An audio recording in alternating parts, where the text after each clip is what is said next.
All the articles of the International Outsider come with video footage directly related to the subject. However, as will be explained later, this work has been published practically unedited due to the emergency of the situation.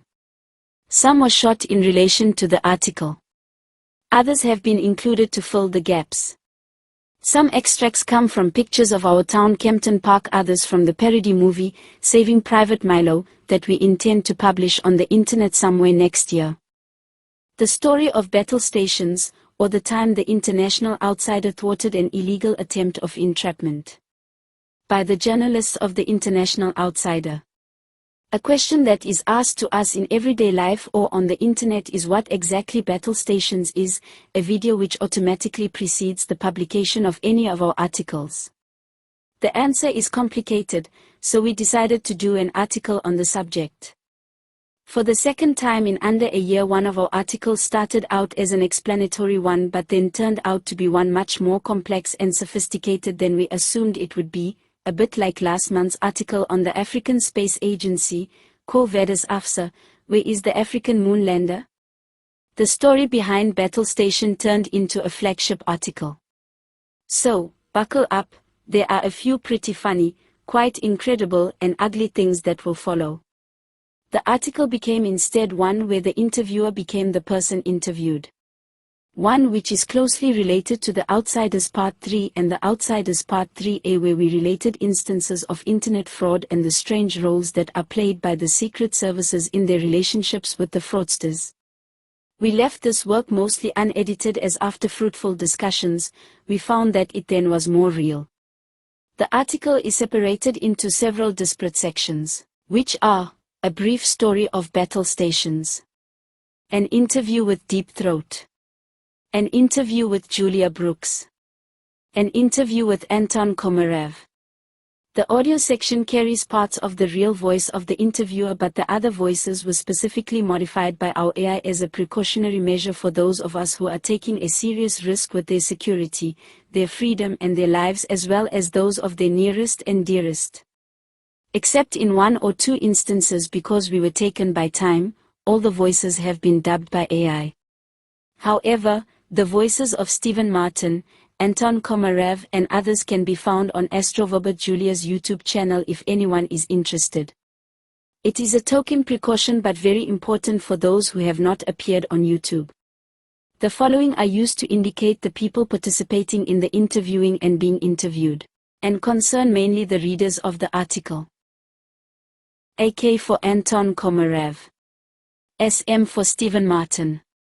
JBB for Julia Bean Brooks. And DT for Deep Throat.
Stephen Martin. What exactly is battle stations?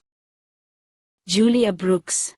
The simplest answer to this question is that it is a message to all the outsiders that an article is ready to be published and that they should report by direct messaging on Twitter, especially if they do not have access to our secure network due to their present location on the globe.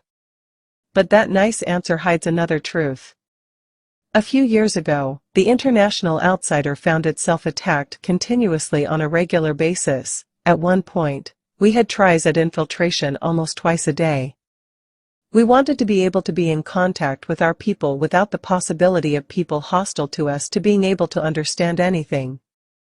Our operatives were using internet cafes to send each other pictures by email, which were worked with a technique called steganography. Simply, it is the inclusion of a message or a picture inside the original picture. Anyone not having access to the key was unable to extract the message or the picture hidden within. This worked well through email and does not attract attention. However, we needed a system able to communicate which would work if our network or mail had been corrupted. Twitter was therefore chosen as the only social media we would operate on officially. Battle Station was created with a code almost impossible to break except if human treachery was involved. Why it was unbreakable? Well, because a live human being teaches another the exact meaning of each image. There is no code breaker that can overcome that. An artificial intelligence software could probably make some good guesses, but since each and every battle station differs, sometimes radically, it makes it almost impossible to know what it really carries as specific information. Most battle stations are straightforward and say that there is a geopolitical article or one on space exploration or simply hello to the world. The worst battle station is the one which is embedded with this article, which meant that we were under heavy attack, that the threats were at the highest level, that members of the outsiders are being directly targeted and that precautions have to be implemented to ensure the security of mail and that we must enhance communication security and so on. It is on that fateful date that our story starts. Thank you, Julia. Deep Throat, allow me to introduce you to our listeners and readers. You have been a friend of the outsiders for a considerable time, and after the interview that we conducted with you, you became the advisor of the international outsider regarding matters of security. This mainly concerned what we call, like many others, the three-letter agencies or the intelligence agencies. Part of this was not originally to be included in the text. I do not really know how to put it, so should I explain that in the Outsider article about internet cafe fraud, the interview conducted was more an overview of your advice and that it was in reality an interview of two distinct people, or should I start by our phone call and allow him to speak? Better let him talk, since doing the first one makes it even more complicated. Is that okay for you, Deep Throat? Okay. On a certain date I woke you up to inform you that we needed your help immediately. Can you please tell us what happened next? Happy to be with you guys as usual, but to clarify, you didn't wake me up, Steven, as I received battle stations, but I could only understand the message after playing the video at least 3 times. Then I used the very basic phone that we all use when these situations occur, and after our lengthy conversation, I understood the following points. 1. A relatively high officer of an intelligence service that we code-named Captain Helena. A side note to say that his name and rank are obviously quite different. Contacted an operative of the international outsider to convince him to spy on a specific person working at the newspaper, whom we will call the target. The operative was supposed to connect an Android phone to the computer used by the target. The phone contained the software Team Viewer and would therefore infect the target and his computer. 2. A nominal sum of 500 South African Rand would be given with the phone delivery to the operative, and if it worked as planned by Helena, then a further sum of 5,000 Rand will be delivered as full payment for his services. 3. The operative accepted but categorically refused to sign any papers as an informer, which was indeed an excellent move. Additionally, the assumed traitor, the operative, asked to be given a phone with a removable battery. This has the making of a bad Series B spy movie.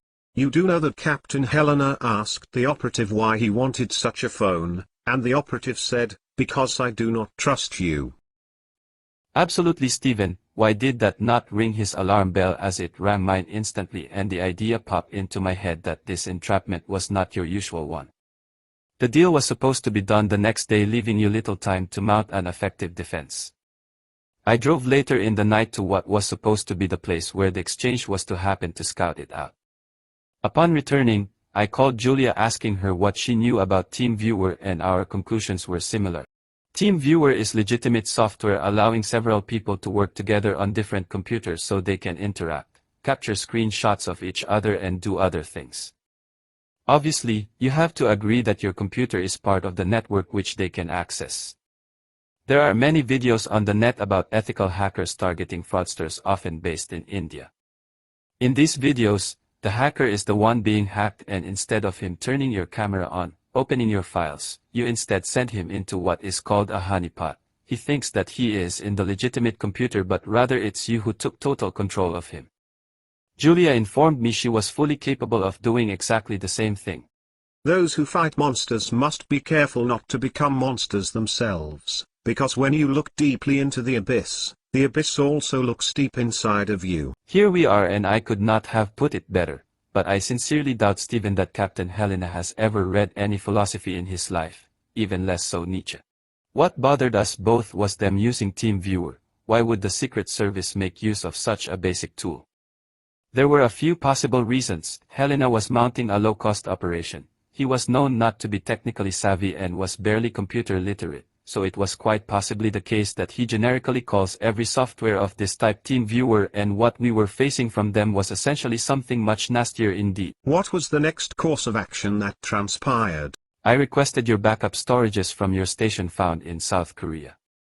I asked them to upload everything that we had gathered on Helena, including his very good friend the pastor and an individual code named by us the Queen of Sheba. It became quite clear that Helena held a very old grudge against the target, even though they had worked together on very few occasions.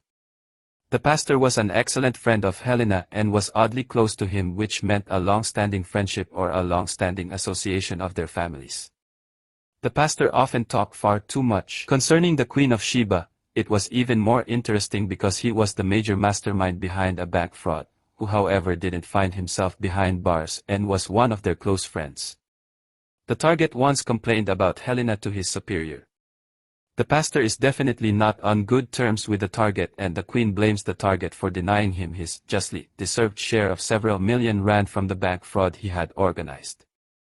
We also had information that could possibly involve the pastor in a really dodgy, unpleasant story. I want to make it clear that I do not believe that the pastor has had anything to do with the entrapment, and I don't believe the dodgy story referred to is true. I think you all will agree with me on this. More or less, yes. Since you were also attacked, then if we wanted him to send a message for us to Helena, we would have to encourage him to do so. Is that strictly legal? What do you mean, kicking the crap out of potentially innocent people in the early hours of the morning? It's certainly not legal in any way. It's quite seriously borderline blackmail, since if you do not tell your friend to stop, and we may or may not reveal a crime that someone has potentially accused you of. When you put it like that, that is fair and square blackmail by any measure. It is, which is why everyone has to understand that no one should play the vigilante, because if someone has information regarding a crime, they have to report it to the authorities, and if they then fail to respond, go on by speaking to the press, which by making the story enter the public domain, help to make the crime be taken more seriously by the police. No one should play these games at any cost. That is why the target had no choice but to call the pastor. At this point, the target was fuming like Mount Pinatubo in the Philippines in 1991 and was cursing the devil in an extinct language known only in the underworld. My reasoning was that any judge would understand the emotional state the victim was in, and who had in rage said something that he had no intention of doing. That does not in any way excuse him, but makes it less unpleasant, and he could eventually possibly get away with it by presenting his excuses to the pastor. I also told him to follow up the conversation by SMS, in which the line, "If you consider this message threatening, feel free to go to the cops," is included. If that then worked like I thought it would have, then there could be only two outcomes to the matter. Which were? If it was a legitimate operation, they would have backed off completely and disappeared like a puff of smoke in the dark, as they would have been compromised. It would mean that they had only unverified suspicions, and that the computer data would have provided confirmation of what they thought they already knew. The fact that they would disappear from sight did not mean that you are out of their minds. They would simply have changed their tactics and proceeded to attack the target from a different direction in time. But at least we would have been warned and could have secured legal advice well in advance. The second option would mean Helena has virtually nothing and he was just fishing for information. It would therefore be then almost a certainty that the operation was not legal and that it would not have had available to it the necessary documents like the absolutely indispensable court order. By now I know what you were thinking then. Can you clarify this for our readers, as sometimes it looks like you have a crystal ball? Thank you for the flattery, but it is rather simple when you think it through. I had not explained the nature of your relationship with the operative. I had come to understand that he was not working full-time for the outsiders, and the rumor was that he had terrible fallout with you. What had happened is that Helena quietly observed the operative over a period of time and collected information on him. He then made his approach. He would also have suspected that the operative could betray him, but he probably thought it was worth the gamble at this time. We knew that the pastor would have confirmed that there was a real unpleasantness and separation between you and the operative. You though are better placed to tell us more about this, Stephen. The operative had some very serious personal issues and so had chosen to distance himself for a time. It occurred when we had admin problems, though the two are not related. As a matter of fact, the operative and the target have a friendship of more than a decade and during this time, visited each other for matters seldom to do with the outsider. That is not all. The operative was and still remains one of the owners of the newspaper and is a founder member. I could not personally believe such a level of incompetence. If it was not so dangerous, it would have been comical, as this time we jumped from a B-series scenario to a Pink Panther comedy. More of a Leslie Nielsen one. Bear with me, though I don't think that Helena is a total idiot. It is however clear that there is a bug in his brain which makes him constantly underestimate you. He did not do a company check because he most likely does not believe that you have a registered company in the UK, something which is not at all common in South Africa. It is clear that he does not believe that the target has any technical skills. We have the pastor on record saying that Helena told him that he understands that the target knows a few things but is not as smart as he thinks he is. The pastor is on record saying that Helena told him that he was sorry for what the target did to the pastor and his family. This is something that he alone knew what he was talking about and was probably used to assert his grip on the pastor. Remember, these people always betray each other, which mean that they automatically believe that others will do exactly the same thing to them. We are now on the next day. How did that unfold? With a lot of black coffee. I told you guys that if he came back, he would have to scare the bejesus out of us more than we scared his dear friend by letting us know that he knew something about the target which would balance the game. The probability of us seeing this phone was dropping at an alarming rate. But if I was right, then he would be in big trouble anyway. Explain to us why? The two main obvious reasons are no court order and plotting for a civilian to commit an illegal act. There are others, but those are already sufficient to cause him sufficient trouble. Hours passed slowly for those who were waiting anxiously, and desperately quickly for the ones who were installing the honeypots and getting ready to go out and cover the area in virtually where the action was going to take place. Then Helena arrived, but he did not bring the cash or the phone, pretending that it would be done the next day, but however managed to drop a bomb designed to scare you, in the conversation he had with the operative. The operative was shocked, so he asked a question since he could not understand how this information could be relevant, but still, he continued to play the game. Helena promised to come back the very next day.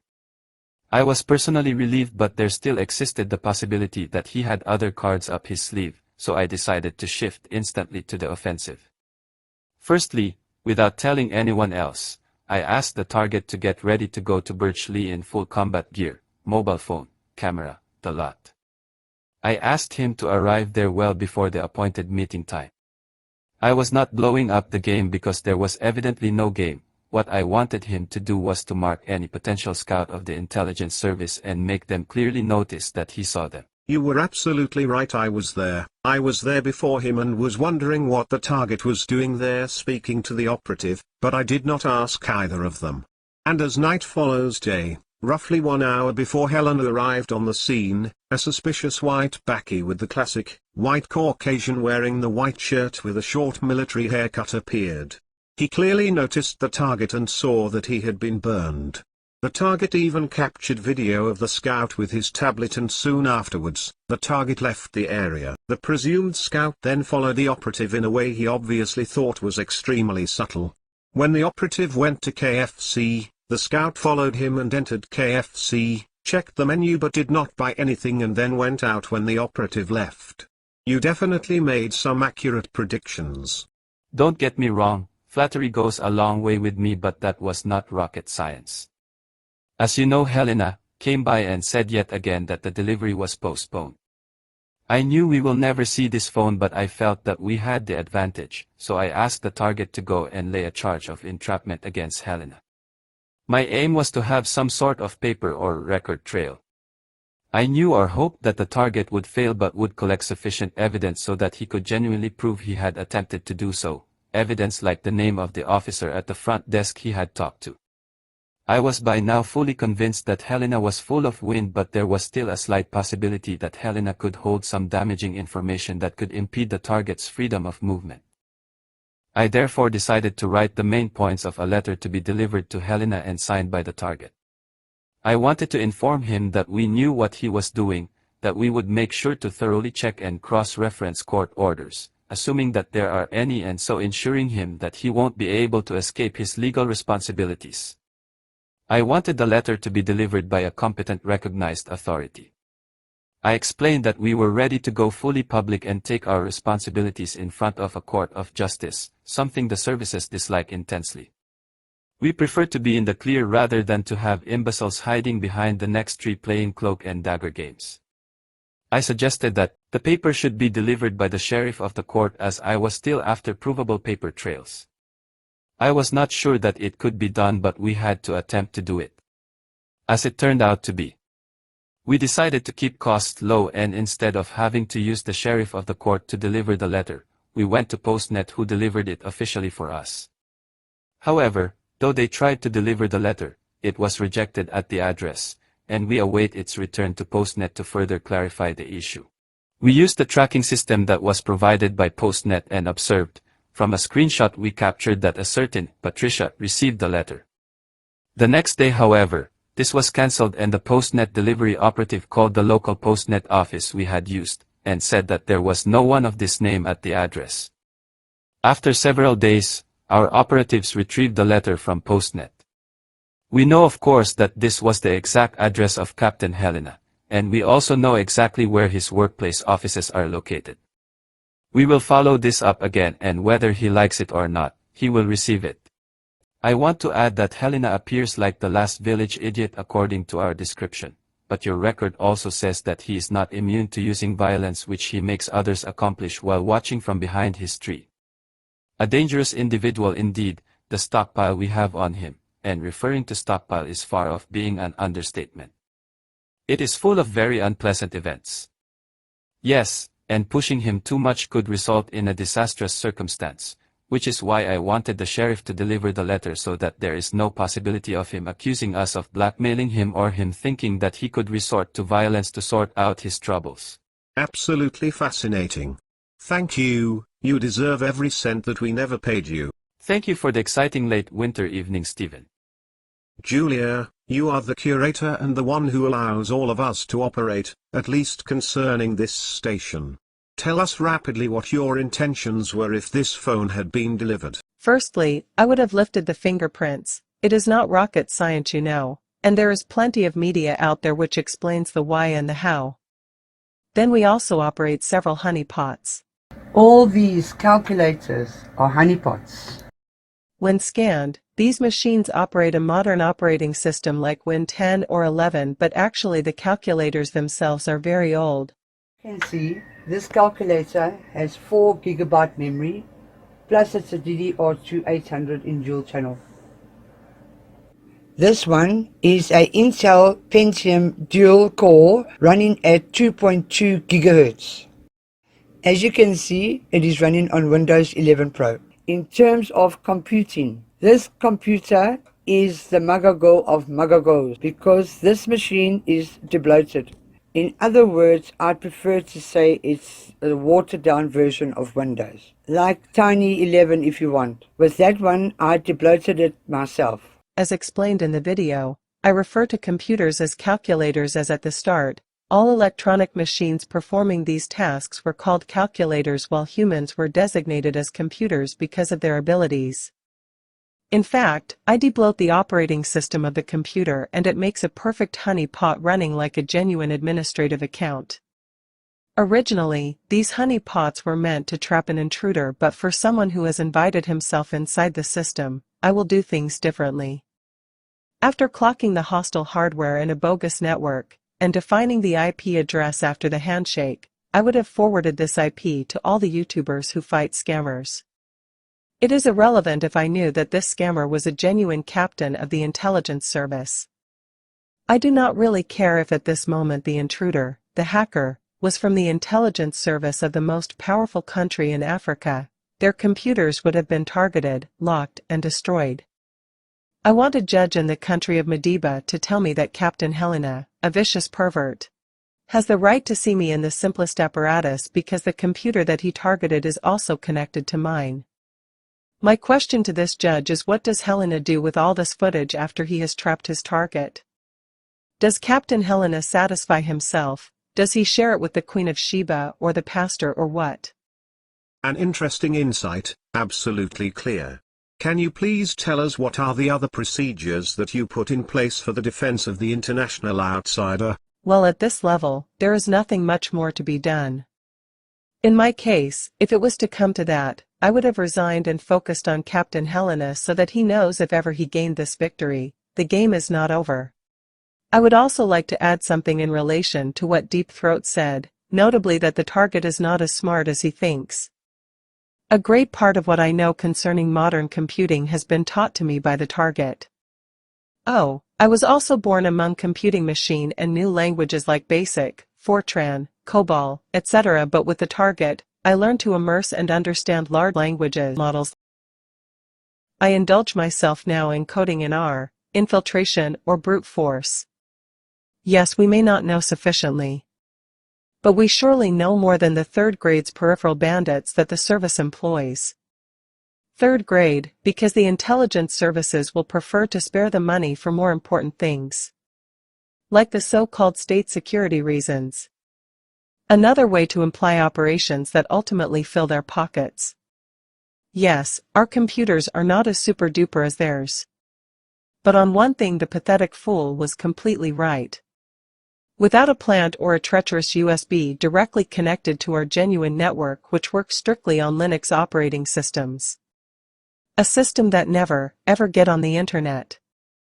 For Captain Helena to satisfy his morbid desires, he will have to find a judge as corrupted as he is and ask for a warrant to examine our calculators.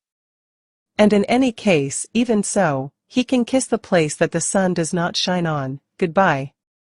Because he will have the worth of 2 or 3 days of information, as we throw everything to Korea on a regular basis. The little insignificant man should know and bear constantly in his mind that there is no version of this story that he gets on the top without taking tremendous and overwhelming damage. I personally will make absolutely sure that it is so, as I long to teach him something that in our computing jargon we dubbed indiscriminate bombing and obliteration. Thank you, Julia, it certainly clarifies the issues raised. You stayed silent, Anton, so what exactly now?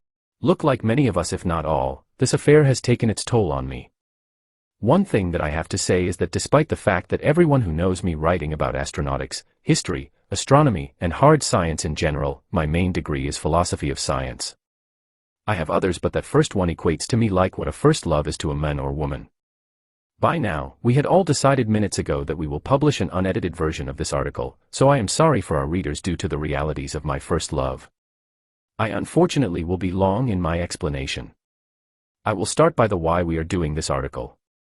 I want to say that we are doing it against the legal advice of Stephen Martin, whose first degree was law and Deep Throat, law, and 2 individual lawyer friends that advised us against this because anyone engaging in a court case should not reveal points publicly that are winning points as well as those contra to them. I never thought that it was applicable and contrary to us. There is a second reason. We could be doing an exercise to overwhelm the adversary in public so that he backs off at least for a period of time, leaving us to prepare a solid defense or for the target to illegally flee the country. However, there are two real reasons that no one here or connected by phone or a distinct video communication has ever mentioned. The first one is that we always will fight injustice, and even more so when it applies to someone close to us, but as a reason, it looks more like a media trick and may be irrelevant. But still, it is one reason that motivates us. The most important is that despite the fact that we want to appear right now to the public, like Julia would say, tough cookies, disciplined at almost a militaristic level, that is only an image. The reason we are doing it, friends, is because we fear for our friend, we fear for the implications for our business. I will stop here because there are many other fears, and we will not enumerate all of them. The reality is we fear, and some of us are even terrified by the potential consequences. I am not speaking about the target, as he is in total rage and nothing else.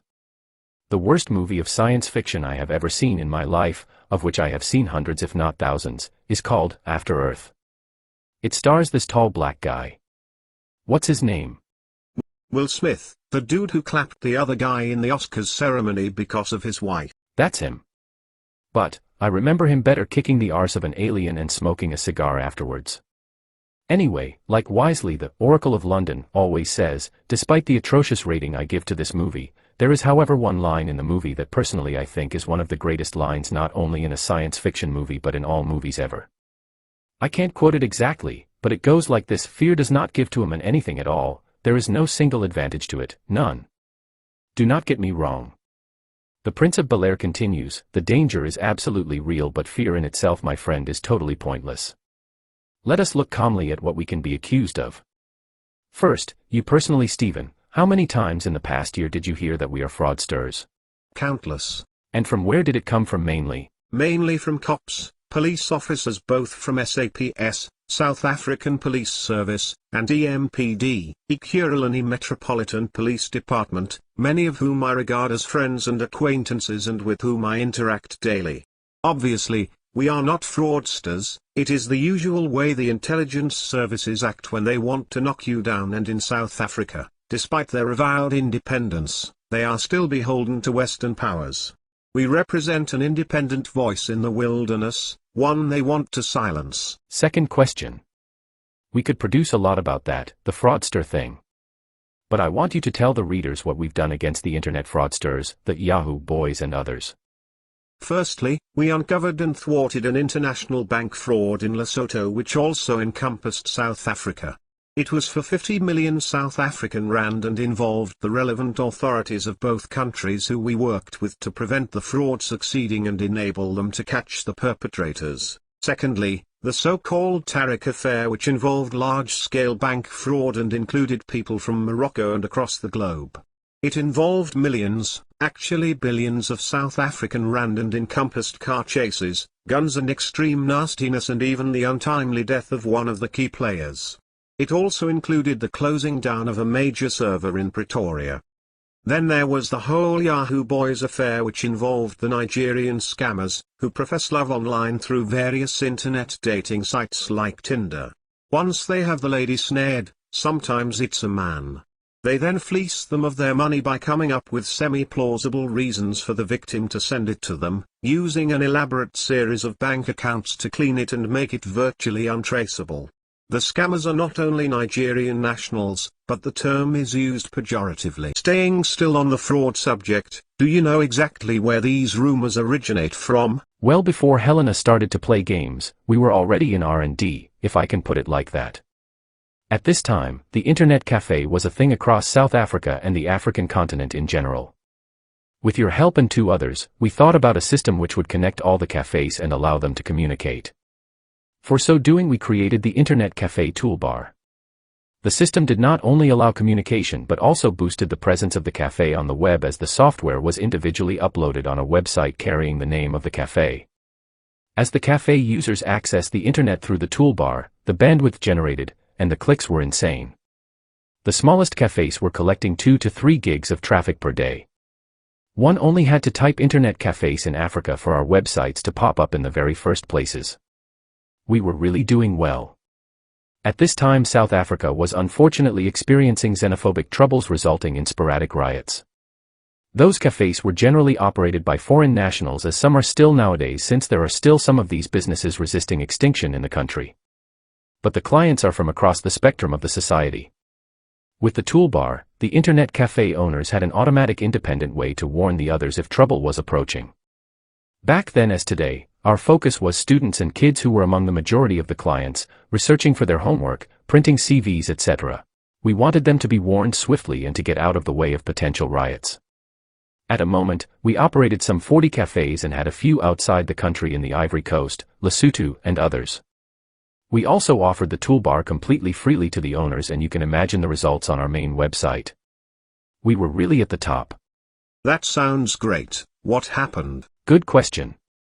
Our success started to bother two sets of people. First, the ones who considered that their hegemony threatened. At that time all our sites were hosted by AfriHost. For those who do not know, AfriHost is the most important internet service provider in this country and the African continent in general, a bit like GoDaddy, and morally speaking they are the same. From nowhere they started to accuse us of running a malware and without warning, shut down all the sites. We tried to speak to them, to provide them the technical details and even the full coding, but they would not hear anything. We did a video on them calling them AfriHost, pure internet thieves.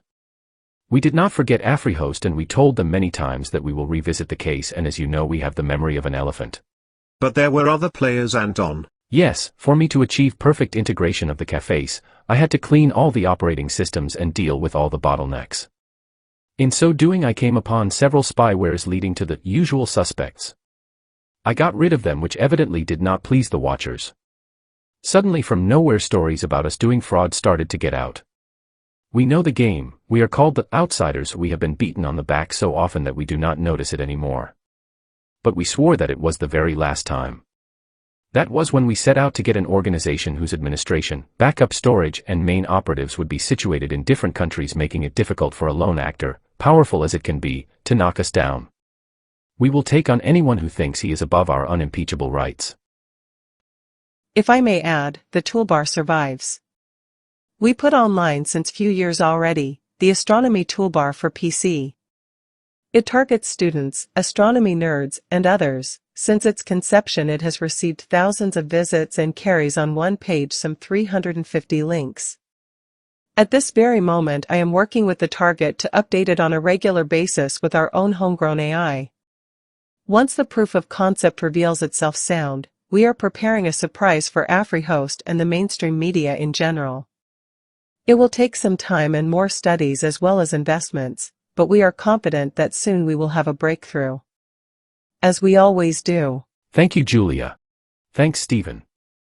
I will pursue our interviewer role by asking you, what is the second thing you are always accused of, and by the same token, all of us? Well, if you interrogate an AI or go through the statistics of all the websites managed by the International Outsider, at 37% the most frequently asked question is, are you Russian spies? As a matter of fact, 2 weeks ago, you told me what happened to you not far from here. I was buying some groceries close to us at a little shop, when the chap serving me said, you and your friend are Russian spies. Everyone knows that. I was taken aback, so I asked him why he said that. He said because we always see the police being careful with you and we know that people watch you all the time. I'll take it from there. About Russian spies, let me tell you something. I write a lot against the Ukrainian government, I write from time to time, I do not recognize their legitimacy. Without any BSing, I am more inclined to believe the Russian narrative concerning the Ukrainian war. I hope that makes it quite clear about my biases, which translate in my automatic first inclination whenever news about this conflict is in the press. However, I am not Russian, I'm not Ukrainian either, but the Ukrainian people from Kiev to the great city of Kharkov have helped me to live among other races and cultures, to live simply with very little income, to find out any information I need to know, and above all else, to survive extreme hardship and deprivation. They protected me, they loved me and clothed me when I needed it. Today, I am writing against the same people who did all that wonderful display of humanity towards me. If schizophrenic is the first thought in your mind when you think about my comments, then you would have understood what I meant perfectly. Later, I hope to have the chance to speak about Ukraine and the Ukrainian conflict a little bit more. But first about the Russian spy issue. If today, our opinion seems to be pro-Russian. By the way, I found it very funny that a pro-Russian person is defined according to this term in the West. Paradoxically, in Russia and several Eastern European countries, the diminutive pro means Против. which means against. If you are for Russia, you should say I am za Russia when za means for. And here I will digress because digression obliges. You personally, Stephen, among all the embassies found in Pretoria, had the worst experience with the Russian one, did you not? Well, we were then on a field operation in Pretoria. We were there almost for 6 months, living in close proximity to the Russian embassy. We were obtuse in our determination to understand what kind of nastiness had infiltrated the highest section of Pretoria's society and was also plaguing officers of undetermined other embassies in this country. We played dumb, we had to. One of these close encounters involved me approaching the security guards at the entrance of the Russian embassy, and as night follows day, they reacted by spraying me with pepper spray outside the embassy's premises. Very soon after, 2 people, possibly Russian nationals, came in front to support the security guards. As you remember, Anton, you were heroically hiding behind me, avoiding being pepper sprayed, while the security of the embassy was screaming, "What language is that?" hysterically. To which the 2 Russian gentlemen responded in perfect English syntactically, "This language is Russian." So understandably the Russian embassy does not have a close love relationship with us. We did worse. I think you are not really fair by saying heroically, because I detected the irony. I was just crawling behind your back to ensure that the only person able to communicate was alive when negotiations started. Great. Very reassuring. But apart from that little matter, one thing has to be said. At this moment we were on a mission lasting more than a year in Pretoria. We never attacked the Russian embassy publicly.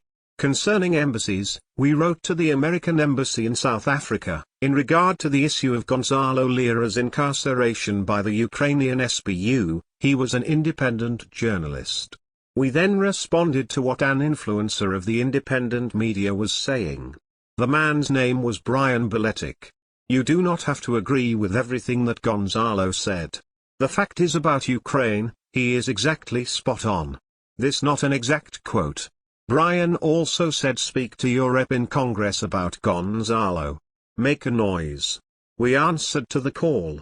On the 30th of May 2023, one of the owners of the International Outsider took his pen and challenged the American embassy in South Africa about Gonzalo Lira's imprisonment, as he was an American citizen as well as Chilean. A more than token move from our small newspaper, but how many voices in Africa in general did the same thing? Not only Gonzalo, but there is also Texas. Ah. Not nice. Brings a throat-tightening moment. We had a close friendship developed over yonks. We did an article and interview with him, but also realized we clicked as people. Great man and much loved by the people of the Donbass. He had an untimely death and a totally insane reason for it. He was a great source of relevant information and insights into the situation there. We have only ever carried advertising for one charity, the one he set up for the children of the Donbass. Why does the International Outsider never write anything negative about Israel? Nasty question, one that we hold a corporate line on but divides us personally. We do not write about Israel because of the historical past, its right to exist, anti-Semitism, etc. etc. However, our social accounts differ, as on Twitter X, Stanad Makobo and Astroverbot Julia take different approaches. His, because of close family ties with the race as well as the nation, is a mixture of love, hate, depression and anger, while hers is far more reasoned, though he is not wrong. But like the Embassy of Russia, we did not hesitate to confront the Israelis when needed. Is that not so, Stephen? Cape Town. When we approached the synagogue, the Jewish welfare organization and the school, we eventually ended up with the ridiculous situation where their purported security threatened us for asking for help and then chased us from a public road passing in front of their premises without regard for the law regarding freedom of movement. This meant we had to cross the street and walk on the other side, which we did while insulting the imbecile vociferously. And then of course, the run-in with the thugs pretending to be a security company, which under law they were, on a main road in Sea Point where they had no legal jurisdiction at all. They had the audacity to photograph us and only backed down when you took out a phone to call the police. The synagogue even managed, how? To put concrete blocks in the street outside the premises with the official sanction of the DA, Democratic Alliance, run Cape administration despite objections from people using the street. Can I interrupt? This time, I was not behind your back. Because I was busy confronting the security officer of the synagogue. By insulting him. Yup, you were on the forefront of the offensive and it was very clear to them that they had a serious adversary to contend with. Of course, there was also Pretoria. The investigation in Pretoria was one of the longest and toughest that we have ever done. It was also a lesson for us to never step underprepared into such a nightmare and basically ignore the forces ranged against us. All in all, even that experience has finally revealed itself to be extremely positive. Underfinanced and unprepared is an understatement. Let us look a bit at what we have achieved so far and what we have done with a budget of misery while others were terrified to tackle both the subjects we did, as well as our naive approach to them. We even have a full section dedicated to the ongoing Ukraine war. Speaking about Gonzalo, I will not stop thinking that he did not die because the Department of State abandoned him, or because the Ukrainians would not listen. He died because the independent or alternative media did not have the strength to raise the attention of the greater part of the public on his case. Anyone trying to do so writing words of reason in what has become a tragic comic issue will be repressed and accused of all kinds of felonies. One thing comes to mind just now. It makes a little more sense to me that Elon Musk came forward, even lately, to ask questions about the fate of Stonewall Lira. Like Lira, he also has dual citizenship. It must have made him think to see how the State Department abandoned Lira, while today, he is facing a controversial future in his very public spat with President Donald Trump. At least he has the money and power to overcome most of the storm's obstacles. Look at the last project that we put on internet. An article on the African Space Agency. A full website was created to support the article, which was more than 7,000 words. To accommodate people who do not have the time to read, an audio version as well as a video one was created. Who does that anywhere or in Africa in general? As we explained many times, we are not concerned with fame, views, or celebrity of any kind, and it is so easy to say we are pro-Russian. Most of our friends and followers on social media are not of Russian origin. When we wrote End of the Chase for New Horizons, I am speaking about an article concerning New Horizons, a U.S. deep space probe. We did this project to support a United States scientific team. The same thing happened for the case of Pluto because science is universal. When we do things like this, we hope that we are participating in something bigger than we understand ourselves. We do not say either that we do not write about South Africa itself. Mostly we try or strive to write about what is positive coming from these regions because too often, it's the ugly which goes out instead. Sometimes we do not have the choice, like the report we did on Daniel, Prophet of the Bush. This affair has forced us to do exactly what we do not want to do, reporting publicly on the very unpleasant. But it is as it is. By now everyone will have understood that life is not simple for us and it's not even the worst part of the game. If it is about relating part of our story, then let's return back to Cape Town. How were you awoken one day in your hotel room? The door was kicked in, 2 men wearing masks to hide their faces and armed with guns entered and threatened us. The commotion in the rest of the motel finally deterred them and they left hurriedly. The police arrived a few minutes later, but by then it was over. We contacted the local press and published an account of this happening. Did this deter you? Of course not. The tragic side to all of this is that both Anton and I were to meet with a man, Machine Hendricks, the first openly gay imam globally. We had an interesting meeting with him. In fact, he was operating almost 2 steps away from the motel where we were attacked. These events occurred in 2018 and in 2025 the man we are speaking about was shot dead. Like Julia said, who does things like that? One of the mottos of the International Outsider is that we do things differently. As previously stated, it is not for fame, clicks, views or followers. Before getting to the fundamental reason of why we do all of this, I will again shift my responsibilities to you, Stephen, to provide the answer. As I recall, in Another World and Time, we also wrote a book in South Africa. Cape Town again.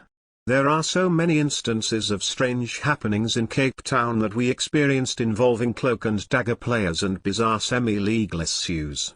However, concerning the book, you were in a serious creative mode, and we came up with a sci-fi story concerning the arrival of an alien spacecraft in the solar system. It was as much about us as well as it included our daily lives and the interactions between us, the operative, and the world we lived in. Tianu, Queen of Heaven was its title, and we put it on Lulu and made it freely available through other sites.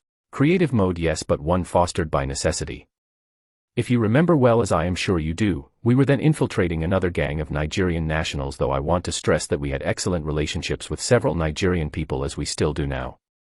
By the way, one of my best friends in South Africa is a Nigerian. That being said, we needed a good cover to allow us to extensively use computers and the server that was provided for a large-scale SCIM-type work.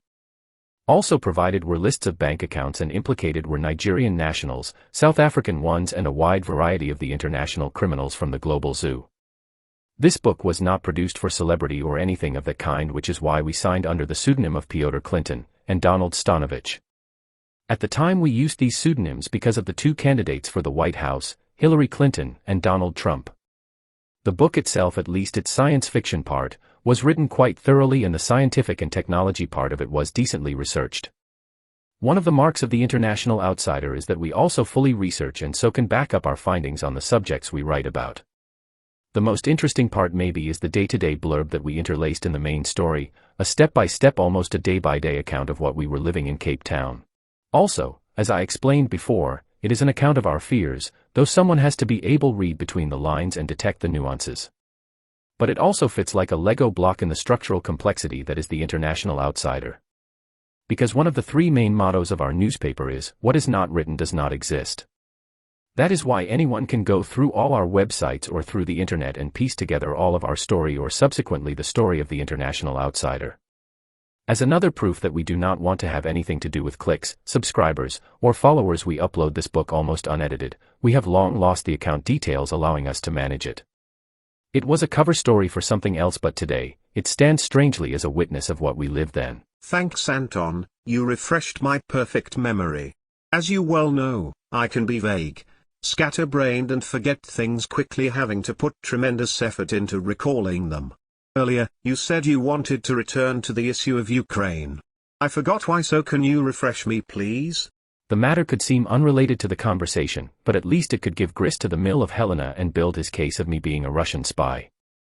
My inclination to Russian culture comes partly from my upbringing and genetics, but mainly from my extensive reading on this region of the world. It has been amplified, though, by the fact that the woman that I considered as my second mother and has my initials exactly. She's a woman that taught me almost everything important in life, from the growing of potatoes to what people in the West call the Russian soul. Don't get me wrong, she was a Ukrainian of Russian origin, who had strong feelings about the independence and sovereignty of Ukraine. One of her modern heroes was Yulia Tymoshenko, certainly not what we call a pro-Russian person, and as a matter of fact, when we first started to write about geopolitics, we wrote for her liberation because at this time she was incarcerated. It is not as if we believed that her imprisonment was unfair, but it is what and where we stood at this moment in time. On one of these rare hot summer days in Ukraine, I had to replace my mother. As a dejorny, a security guard or concierge among other meanings, in this case, it was her turn to look after a plot of land allocated to them by the council so that they could be independent in the growing of several essential, vegetable crops. In exchange, they took care of the land, and the owners of the plot took care of the security of this vast place on a rotational basis. As I said, I was replacing the duty days of my mother. I spent my whole night watch in the company of another woman, an old woman, and she told me one thing while staring over this endless field. You know, Anton, when the Germans left for the second time, they said one thing. We may be losing, we may be leaving, but one thing we are sure of is that in 100 years from now, the bombs that we left will still be killing you. It is not a diatribe of mine to raise hate against the German people. The same old woman told me about the incredible generosity of a German doctor during these troubled years as recounted to her by her mother. The son of my mother was afflicted with a debilitating disease which conducted me to very often visit one of the most infamous hospitals of the city of Kharkov. Today, I don't know if this woman that I cherished so much is still alive, despite the fact that in a civilized society that Western people love to believe that they belong to, the Ukrainians who celebrate democracy decided while in dire straits to force people under heavy medical treatment at this type of hospital to go and fight on the front line.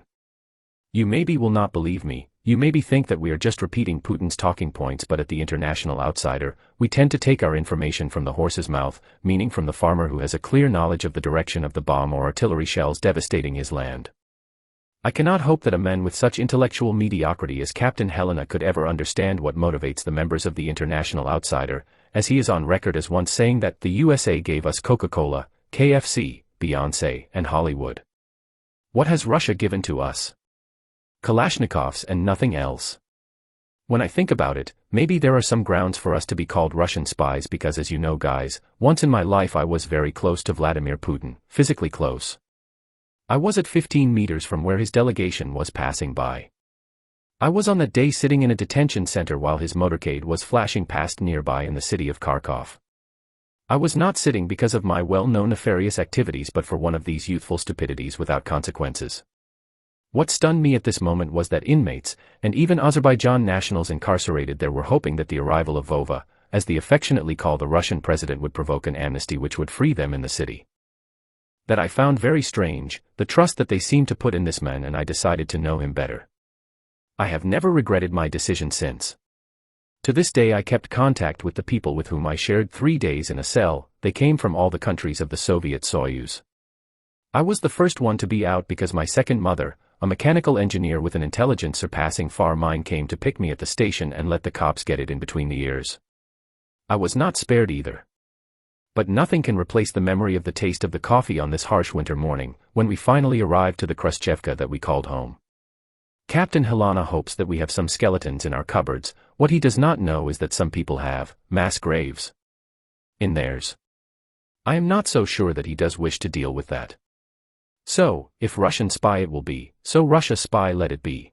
We are not communist either. As all educated person should know by now, communism is the greatest social system ever devised by mankind. Unfortunately, it works only for ants and robots. The sentence is not from me but from the great Arthur Clarke. If we write about politics, we do not believe that there is an actual system or by the past experimented that suits the needs of the human race. That is not to say that our science, technology, and culture backed by our historical knowledge does not suffice to create another great social experiment. No, the technology is sufficiently mature. The problem is that our primitive brain has not catch up with the insane pace of technological evolution compared to the snail speed of biological evolution. We are not worshippers of technology and believe that our science will solve all our problems. If my colleague and I write so often about artificial intelligence, make use of it and follow carefully its development, it is because we believe that for the majority of cases this technology is deployed prematurely. AI is also financed mainly by industrial giants and financial institutions like those of Wall Street. We need to understand this technology because the dangers associated to it is very real. And remember, the day they will decide to deploy openly this technology against us is not far, and by us, I mean the general public. Then it is of our duty to comprehend this technology. And as for space exploration that we promote so much, the reason is very simple. Space is the future and the ground where nations will forge their future influence and wealth.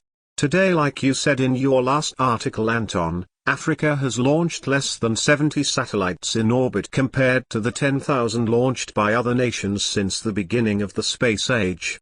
This number itself explains why we push so hard for our continent to find its place in this new page of history which is opening for our kind. So yes, our life is far from the common one, in fact it resounds with difference. I think it's now time to end all of this. Does someone want to have the last word? I was supposed to be asleep by now, but what I can say is that we have done our homework. We have proven to Helena that we are not fearful of what he has against us. We stated that clearly in a letter we signed and sent to his domicile. We repeatedly told him and made it clear that we are ready to face him in a court of law, and also made it clear that he will not escape his legal transgressions. I will also add few things. You talked a bit about financial issues, and it is undeniably something the outsiders have to deal on a daily basis. Earlier I said we decided to cut costs and chose Postnet instead of the sheriff, This occurred because I insisted to purchase satellite pictures from a private company like Maxar. These pictures can cost from a few dollars to much more. On that day the outsiders had to decide in between a decent meal or cut our cost while retaining an option for the letter delivery and an aerial proof of the ambush predator. Why did I ask for that? Simply because Helena always takes care to avoid the cameras put in place by the authorities. I wanted to beat him at his own game. Another thing he has to bear in mind is that the outsiders only need a lawyer to ensure bail because any outsider is able to handle his defense alone. Few simple facts from our archives. Stephen, when you were in court in Benini, in 2010, you told a judge that he was also liable under law, which meant that the case had to be speeded up as according to European human rights rulings, it had exceeded its time scale. This led to the defendant on remand being released. In another instance, you and Anton had a run-in with two very abusive and self-aggrandizing flying squad officers and spent the night locked up in police cells. You were just out walking when they verbally harassed you and arrested you both. The next day you ended up with the magistrate telling the two officers to apologize for their actions and dismissing the spurious charge of crime and injuria they had brought against you. One of my preferred, in Kempton Park Magistrates Court Stephen, you advised a drug mule on remand to demand in court that the police produce the drugs he had smuggled into South Africa. The amount he said he carried was far more than the one he was charged with. This could not be done as the goods were already disposed of by the authorities, so the case was dismissed. I can go like that all the night, even omitting the time you witnessed a cop shooting dead a woman in front of Kempton Park Police Station. Or your unlawful arrest while mobsters was trying to burn the house you were in and that the police came and assisted the mobsters. You had to secure bail and endure a stay in an infamous jail of this country. What I did not said is that you could have been out on the first day. But you patiently waited, then when the accusation was sure of its win, you revealed you had audio, video, and footage of everything with forensics that you did yourself. All that is publicly available written black on white in the archives of many courts. As a matter of fact 90% of the court cases won by you and if I can allow myself, by us was due to the heavy use of technology. This has to stop. It has been a decade that this man has indulged himself in defamation against us. He has been conspirating more than 10 years and now he is squarely indulging himself openly in a criminal act to knock us down. Whether he is worried for the Queen who surely provides him with fraudulent air ticket, so that he can spend lavish holidays, gracefully hosted in the holiday European mansion of the pastor. Or he is simply mentally deranged, however he must know that he has this time done mistakes that would have been unacceptable from a rookie. Captain Helena has shown us his flank, and we will boot exactly there and that as much as it is necessary for the predator to show no sign of aggressivity. The only thing that we can say to Helena right now is that next time is round 3, there will be no warning, and a case of entrapment will be open against him. Once procedures would have started, there will be no settlement in court and as provided by the law of this country, there are cases where the press is entitled to reveal the identity of those perverting the law and the course of justice for their own ends and those of their friends. That is what I had to say. Then okay, get ready for round 3. Battle stations. The international outsider has so far avoided carrying advertising or even a donation button, thus making sure our visitors are not disturbed by incessant intrusive adverts. We are fully self-financed, which does not mean that we do not feel the strain, even more so in today's rapidly approaching recessionary climate. We avoid as much as we can to ask for financial donations, so how can you help? Among our non-profit activities, we promote astronomy in Southern Africa. If you're on the continent and possess unused telescopes, binoculars, or any material associated to astronomy, we'd be glad to receive them so we can redistribute them to people in the field. Another of our activities is to introduce new software on older hardware. It allows us to increase the longevity of computers, thus helping people who cannot afford to renew their systems to stay competitive, which is extremely important in Africa. Like telescopes, we're happy to receive any computers the visitor has no use for anymore. The International Outsider distributes more than 95% of materials received by donation. One thing we need urgently is solar panels, inverters, batteries and generators due to the constant breakdown of electricity supply in South Africa, something which restricts our output and productivity immeasurably. If, however, you wish to financially assist us, please contact us via the main options available.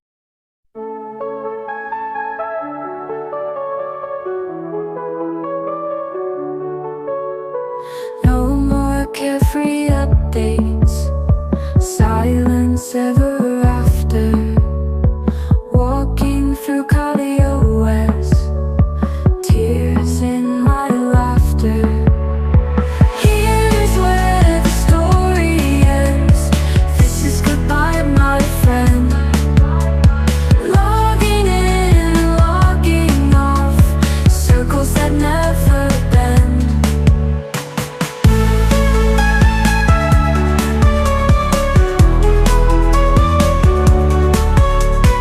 Passwords lost in echoes, networks feel like mazes, dreams caught in the zeros, eyes in digital hazes. Here is where the story ends. This is goodbye, my friend. Logging in, logging off, circles that never bend.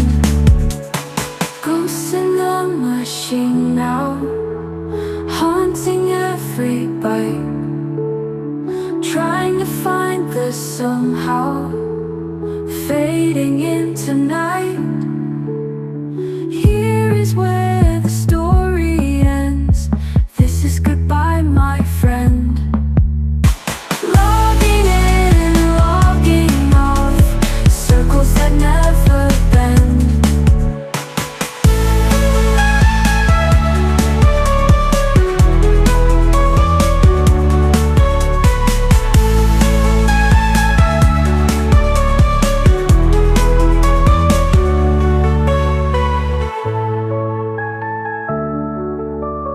Ubuntu? I'm going to learn Ubuntu?